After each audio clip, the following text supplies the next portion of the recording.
Hello students, आज के हमारे फिजिक्स के वीडियो लेक्चर में हमारा जो टॉपिक है डॉपलर इफेक्ट। डॉपलर इफेक्ट आप 11th में भी पढ़ चुके होंगे, इसको हम 12th में फिर से पढ़ते हैं। बहुत सिंपल इफेक्ट हमको यहाँ पे डॉपलर ने समझाया है। तो now we will discuss about Doppler effect. Doppler is a scientist. अब इसने बताया, और ये जो डॉपलर इफेक्ट है रिगार्डिंग टू लाइट के रिगार्डिंग हमको डॉपलर इफेक्ट समझना है। अब इसने हमको ऐसे समझाया कि हर एक कलर, हम वो तो जानते हैं कि जो कलर्स का स्पेक्ट्रा होता है, रेनबो हमने देखा, उसमें जितने भी कलर्स होते हैं हर कलर्स की वेवलेंथ और फ्रीक्वेंसी डिफरेंट होती है। हर कलर की वेवलेंथ और फ्रीक्वेंसी डिफरेंट होती है। तो जो हर कलर्स होते हैं उनकी फ्रीक्वेंसी अलग अलग है। अब डॉपलर में हमने डॉपलर जो समझाता है उसने ऐसा कहा कि यहां पे मान लो कि ए एक सोर्स है और ए एक ऑब्जर्वर है। सोर्स और ऑब्जर्वर, ये जो सोर्स है वो अलग अलग कलर की फ्रीक्वेंसी जनरेट करता है, अलग अलग कलर्स की जो लाइट जनरेट करता है, और अलग अलग कलर्स की लाइट की फ्रीक्वेंसी भी क्या होगी, डिफरेंट होगी। अब इन दोनों के बीच में एक फिक्स डिस्टेंस हमने यहाँ पे नोट किया। ये जो डिस्टेंस है वो अभी है 5 मीटर। कितना? 5 मीटर। फिर से समझना, ऑब्जर्वर एंड ए क्या है, सॉरी ए ऑब्जर्वर और एक सोर्स और ऑब्जर्वर। यहां पे ए सोर्स है,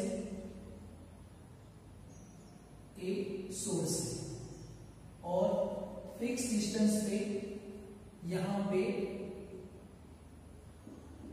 ऑब्जर्वर है। ओके, अब यहां से इस सोर्स में से रेड लाइट या ग्रीन लाइट ये जनरेट करता है। ग्रीन लाइट की मान लो कि कोई फ्रीक्वेंसी होगी। ओके, इन दोनों के बीच का डिस्टेंस फिक्स है, इतना फिक्स डिस्टेंस है 5 मीटर। अब इसने ग्रीन फ्रीक्वेंसी जनरेट की तो ये जो ऑब्जर्वर है उसको ग्रीन दिखती है, इसने जो जनरेट की वही दिखेगी। तो इसको ग्रीन जनरेट की इसने, तो इसको ग्रीन दिखती है, ये ग्रीन ऑब्जर्व करता है। अब क्या होगा कि ये जो ऑब्जर्वर है वो यहां पे चला जाता है, यहां पे चला गया, इसने ये मूव हुआ। ये जब मूव होता है तो दोनों के बीच का डिस्टेंस चेंज हो गया। अब ये किसके रिलेटिव मूव हुआ, इसकी मोशन किसके रिलेटिव है, तो सोर्स के रिलेटिव। तो आपने 11th में चैप्टर नंबर 3 में रिलेटिव मोशन पढ़ा है, रिलेटिव वेलोसिटी, रिलेटिव स्पीड। तो इसकी वेलोसिटी इसके रिलेटिव है। अब जब इन दोनों के बीच का डिस्टेंस जो था 5 मीटर वो चेंज हो गया। अब यहां से ऑब्जर्व करता है, अभी भी एक ग्रीन जनरेट करता है, पर इसको दिखता है येलो। इसको कौन सी फ्रीक्वेंसी दिखती है, येलो लाइट दिखती है, चेंज हो गई। ये अभी भी क्या जनरेट कर रहा है, ग्रीन। फिर से क्या हुआ, ये वापिस अपने ओरिजिनल प्लेस पे आ गया और डिस्टेंस मेजर किया हमने, मेंटेन हो गए। अब इसको वापिस ग्रीन दिखती है। समझ में आ रहा है किसमें चेंज हो रहा है, फ्रीक्वेंसी। किसके साथ चेंज हो रहा है, डिस्टेंस के साथ। If distance increase, frequency decrease, क्योंकि हम जानते हैं कि ग्रीन से येलो की फ्रीक्वेंसी कम है। तो डिस्टेंस इंक्रीज हुआ, फ्रीक्वेंसी क्या हो गई, डिक्रीज हो गई। अब हमने क्या किया, वापिस दोनों को यहां पे रख दिया 5 मीटर डिस्टेंस पे। अब एक ग्रीन जनरेट कर रहा है, पर इस बार ये जो सोर्स है वो ऑब्जर्वर के विथ रिस्पेक्ट टू यहां पे मूव करता है। अब ऑब्जर्वर को क्या दिखाई देता है, येलो। तो ऐसा नहीं है कि सिर्फ ऑब्जर्वर मूव कर सकता है, दोनों में से अगर कोई भी मूव करता है तो फ्रीक्वेंसी चेंज होगी। फ्रीक्वेंसी चेंज लगती है हमको, होती नहीं है, वो तो ऐसे भी ग्रीन ही जनरेट कर रहा था। तो यहां पे एक पॉइंट नोट करते हैं, if distance increasing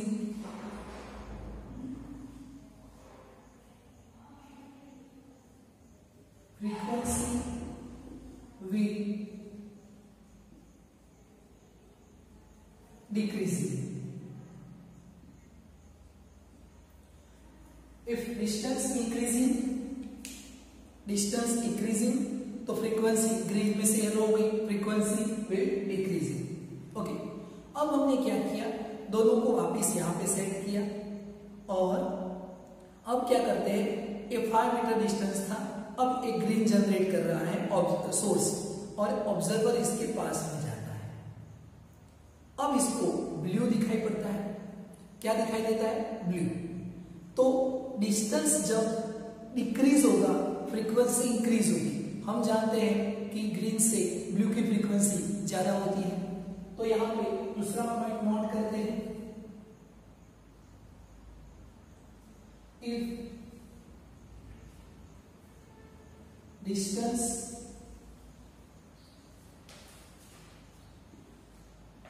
decreasing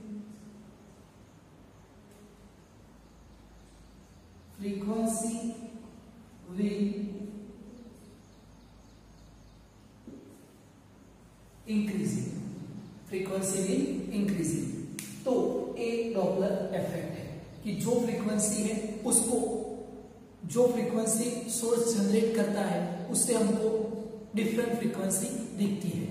okay, it's a Doppler effect. अब इससे क्या होता है, इसके हम जो नोट करते हैं तो इसका एक फॉर्मूला हमको मिला है। कौन सा फॉर्मूला, तो delta nu upon nu minus V upon C, और ए जो भी है वो रेडियल है। कौन सा है, रेडियल।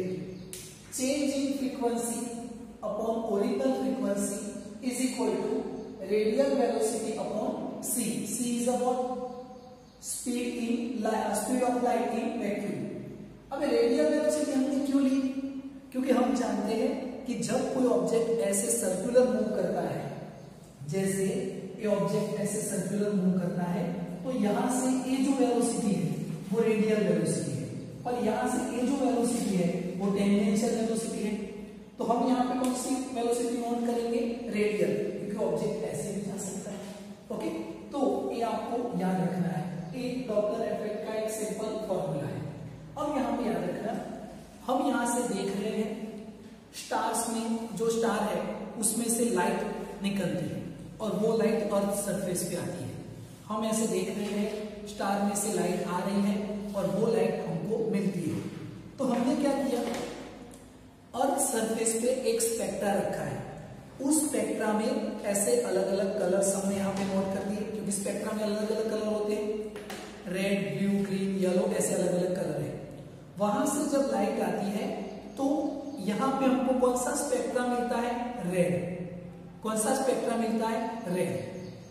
अब रेड की फ्रीक्वेंसी ज्यादा होती है या ब्लू की फ्रीक्वेंसी ज्यादा होती है, तो रेड की फ्रीक्वेंसी ब्लू से कम होती है। रेड की फ्रीक्वेंसी ब्लू से कम होती है क्योंकि रेड की वेवलेंथ ज्यादा होती है। तो रेड की फ्रीक्वेंसी कम होती है, फ्रीक्वेंसी कम होती है, इंक्रीज होती है, उसका मतलब डिस्टेंस क्या होता है, इंक्रीज। तो वो स्टार हमारे पास में आना है या moving towards the earth surface या away from the earth surface, तो मूविंग अवे, वो हमारे से दूर जाना है।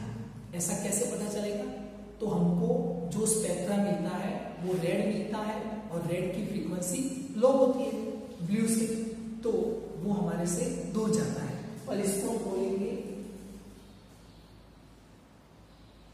Red sheet. रेड शीट समझ में आएगा। और इसमें फ्रीक्वेंसी इंक्रीज होती है तो उसको हम बोलेंगे ब्लू शीट। Blue sheet. अब जैसे आप सोचिए कि यूनिवर्स में बहुत सारे ऐसे छोटे मोटे पार्टिकल्स हैं, स्टार हैं, तो वो जब एक दूसरे के साथ ऐसे कोलाइड में होते हैं या तो एक दूसरे के ऐसे दूर नजदीक जाते हैं उसमें से जो लाइट आती है वो भी हमको रेड शिफ्ट देती है। तो हम क्या सोचेंगे कि वो जो प्लेनेट या जो भी यूनिवर्सल ऑब्जेक्ट होते हैं वो एक दूसरे से दूर जाते हैं, और एक दूसरे से दूर जाते हैं तो यूनिवर्स क्या होता है, एक्सपांड होता है। तो वो हमको रेड शिफ्ट से पता चलेगा। ओके, तो all about Doppler effect, source and observer. अब यहाँ पे दूसरी एक पॉइंट, जब आप इसको बहुत अच्छे से डीप में स्टडी करते हो तो आपको एक पॉइंट यहाँ पे समझ में आएगा। कौन सा पॉइंट? तो Doppler effect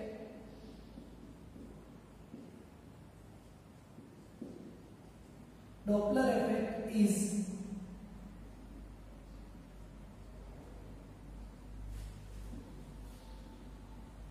asymmetrical with sound and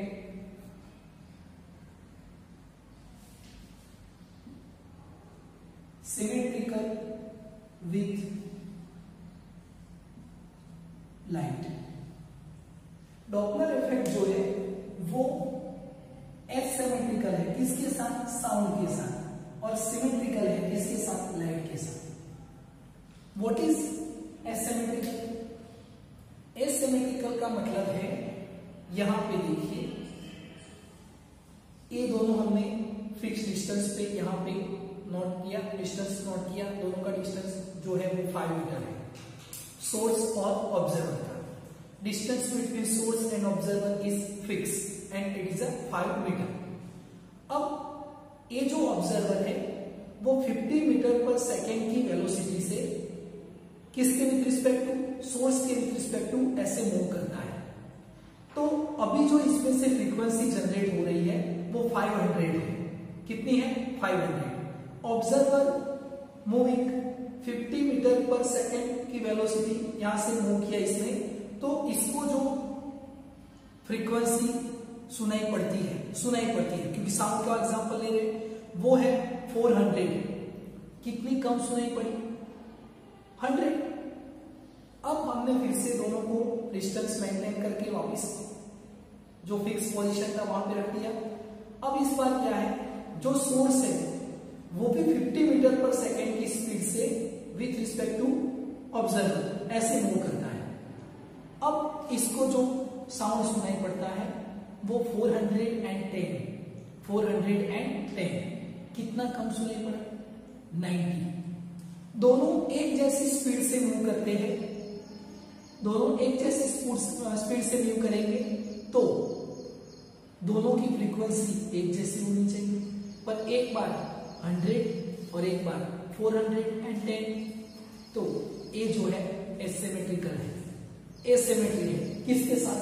sound के साथ। बट लाइट के साथ डॉपलर इफेक्ट सिमेट्री है। यहां से जाओगे इतना डिस्टेंस, तो ए जो है फ्रीक्वेंसी 500 में से 400 मिलती है। अब ए जाएगा सेम डिस्टेंस तो उसको भी 400 मिलती है, तो ए इसके साथ सिमेट्रिकल है। ओके, तो ये आपको याद रखना है, और एक फॉर्मूला है डॉपलर इफेक्ट का, इसको भी हम यूज करेंगे एग्जांपल में, तो ये आपको याद रखना है।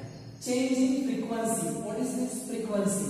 v is a velocity, c is a speed of light in vacuum। Negative sign, ये साइन क्या है? Negative. Negative sign indicate distance increasing, frequency decreasing, that we put here negative sign. Okay, यहां पे देखना। अब इसके बाद एक इस चैप्टर का लास्ट थ्योरी पॉइंट हम यहां पे देखते हैं, और वो थ्योरी पॉइंट है limitation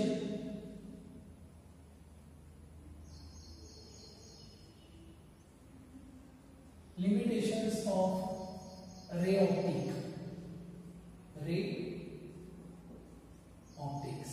okay, limitation of ray optics. अब आप बोलोगे कि सर हम तो रे ऑप्टिक्स का स्टडी कर रहे हैं, इसमें रे ऑप्टिक्स कहां से बीच में घुस गए?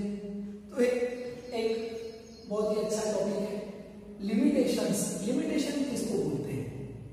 मान लो कि मैं स्कूल में जॉब करता हूँ, या कोई दूसरी जगह पे आपके जो पेरेंट्स हैं वो भी जॉब करते हैं, तो उनका एक टाइम पीरियड फिक्स होता है।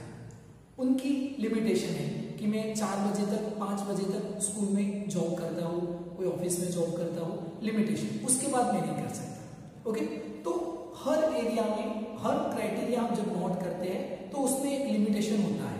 ओके, तो लिमिटेशन ऑफ रे ऑप्टिक्स देखिए यहां पे समझिए, अगर मैं यहां पे हमने 2 स्लिट रखी, यहां से लाइट ऐसे जा रही है, एक इस फॉर्म में लाइट जा रही है रे फॉर्म में, क्योंकि स्ट्रेट जा रही है, तो इसका इमेज हमको यहां पे मिलता है।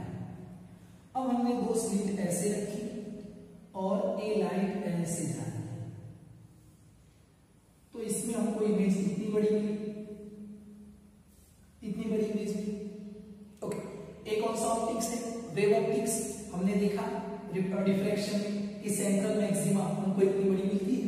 ओके, तो हमको एक इमेज को मेजर करना है, नापना है, तो हम किसको यूज करेंगे? रे ऑप्टिक्स को कि वेव ऑप्टिक्स को? तो आप इसको बड़ा देख के आपके माइंड में ये आएगा कि हम रे ऑप्टिक्स को यूज करेंगे क्योंकि इसमें इमेज बड़ा मिलता है, पर हम तो रे ऑप्टिक्स को यूज करते हैं। आपने चैप्टर नंबर 9 में देखा, जहीं पे हम इमेज नापते हैं, ऐसे स्केल लेके ऐसे लाइन ड्रॉ करते हैं, स्ट्रेट लाइन, ऐसे स्ट्रेट, और इमेज नापते हैं, हम तो रे ऑप्टिक्स को यूज करते हैं। तो इसमें रे ऑप्टिक्स की लिमिटेशन क्या है, वी विल डिस्कस। यहां पे देखना, यहां से ये हमने ऐसे स्लिट रखी और ये सामने एक स्क्रीन रखी, यहां से ये लाइट ऐसे जाती है, ऐसे स्ट्रेट जाती है। ओके, यहां पे कैंडल या कोई सोर्स है, ये क्या है? सोर्स। अब इसमें से लाइट जाएगी रे फॉर्म में, ऐसे स्ट्रेट जाती है। हमने इमेज को नापा तो हमको इमेज इतना मिला इस पॉइंट पे, यहां पे इतना मिला, यहां पे इतना मिला, यहां पे इतना मिला, यहां पे इतना इमेज मिला, ऐसे हमको इमेज मिलता है, इतनी साइज का इमेज मिलता है। अब हमने क्या किया, यहां से देखिएगा इसको, ये हमने यहां से ऐसे वेव ऑप्टिक्स में वेव निकल रहे हैं और यहां से हमने देखा कि हमको ए ऐसे और ए ऐसे, इतना बड़ा इमेज मिलता है यहां। अब समझना और सुनना, इस पॉइंट पे इमेज मुझे इतना बड़ा मिलता है, इस पॉइंट पे इमेज इतना मिलता है, इस पॉइंट पे इमेज इतना मिलता है, इस पॉइंट पे इमेज इतना मिलता है, इस पॉइंट पे इमेज इतना मिलता है, इस पॉइंट पे इमेज इतना मिलता है। या तो मैं इसको ऐसे बनाता हूं, यहां से ऐसे, ओके, ऐसे, इस पॉइंट पे इतना मिला, इस पॉइंट पे इतना मिला। फिर से सुनना और समझना, यहां पे इमेज मिलता है, किससे मिला? वेव ऑप्टिक्स से। ए इमेज वेव ऑप्टिक्स से, ए इमेज वेव ऑप्टिक्स से, ए इमेज भी वेव ऑप्टिक्स से, but this image created by रे ऑप्टिक्स, रे ऑप्टिक्स, रे ऑप्टिक्स।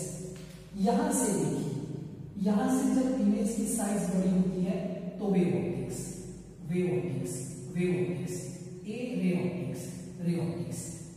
तो रे ऑप्टिक्स कहां तक इमेज बना सकता है? तो हम बोलेंगे इतने डिस्टेंस तक, कितने डिस्टेंस तक? Z डिस्टेंस तक, A डिस्टेंस तक ए इमेज बना सकेगा। इससे आगे वो इमेज नहीं बना सकते, क्योंकि उससे आगे तो इमेज किसकी बन रही है? वेव ऑप्टिक्स की बन रही है। तो कितने डिस्टेंस तक? Z डिस्टेंस तक। And what is Z? Z को हम बोलेंगे Z is equal to Fresnel distance, Fresnel distance. And what is Fresnel distance? Z is equal to a square upon lambda. A इसका फॉर्मूला है, ZF Fresnel distance. And this is the limitation of ray optics. इसकी limit कितनी है? Fresnel distance. उसके आगे ray optics, इसके पीछे ray optics. समझ में आएगा?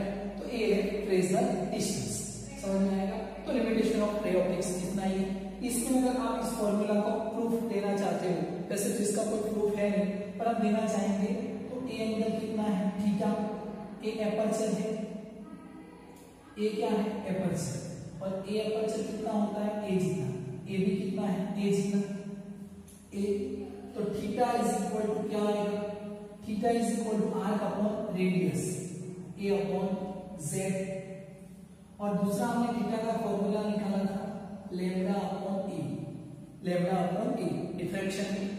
इन दोनों को कंपेयर करते हैं क्या आएगा, A upon Z is equal to lambda upon A, यहाँ पे चला जाएगा A square upon lambda is equal to Z and it's pressure distance. बहुत सिंपल एक दो स्टेप का आपको यहाँ पे उसका प्रूफ दिया हुआ है, वो हम नोट नहीं करते हैं, कभी कभी एग्जाम में भी नहीं आएगा वो, पर ये आपको याद रखना है what is pressure distance and important formula. इसको देख के एक दो एग्जांपल भी सॉल्व करेंगे। तो this all about wave optics and Doppler effect, limitation of ray optics. इस चैप्टर में हम इससे आगे कोई पॉइंट नहीं लिया है, और भी छोटे मोटे पॉइंट अगर आप एग्जाम के लिए नोट करना चाहते हैं तो टेक्स्ट बुक को ज्यादा से ज्यादा रीड करना, तो ये सारी इंफॉर्मेशन आपको वहां से मिलेगी। What is red sheet, what is blue sheet. Red sheet किसके साथ रिलेटेड है, यूनिवर्स के साथ। स्टार में से जो लाइट आती है वो रेड स्पेक्ट्रा बनाती है, तो star moving away to earth surface. Okay, तो ये आपको याद रखना है और अच्छे से इसको प्रिपेयर करना है, तो आपको ज्यादा समझ